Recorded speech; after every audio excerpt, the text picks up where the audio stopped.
যে আমার ৩ জন ক্রিটিক্যাল আর ৩ জনকে আমরা আমাদের ভাষায় বলি সিভিয়ার। আমার ৬ জন আছে আর বাকি পেশেন্ট গুলো সব ভালো অবস্থাতে আছে। এই মুহূর্তে আমাদের কাছে ৩৩ জন রোগী। তারা চাচ্ছেন যে আরেকটা ড্রেসিং করে রোগী রিলিজ দেওয়ার মতো। আমরা হয়তো আগামীকালও কিছু রোগীকে রিলিজ দেওয়ার মতো কন্ডিশন আছে। আমি কিন্তু বলেছি যে আমার ৩ জন ক্রিটিক্যাল আর ৩ জনকে আমরা আমাদের ভাষায় বলি সিভিয়ার।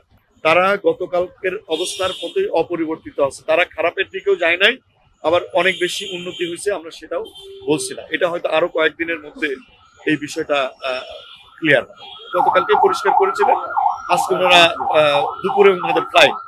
বাকিদের ব্যাপারে এখনো পুরোপুরি সিদ্ধান্ত হয়নি। সিদ্ধান্ত যখন হবে, যে কোনো সিদ্ধান্ত আমরা এতটুকু আপনাদেরকে অ্যাসিওর করতে পারি, আমাদের এখানে যে সিদ্ধান্তটাই হোক আপনারা একেবারে পরিষ্কার ভাবে জানবেন, কোনো কিছুই আমরা ডিলে করবো না জানাতে। মন্ত্রণালয় থেকে ব্রিফিং দিচ্ছে, এটাই আপনাদের জন্য থাকবে। আমি শুধু সবসময় আমার এখানের কথাই বলবো।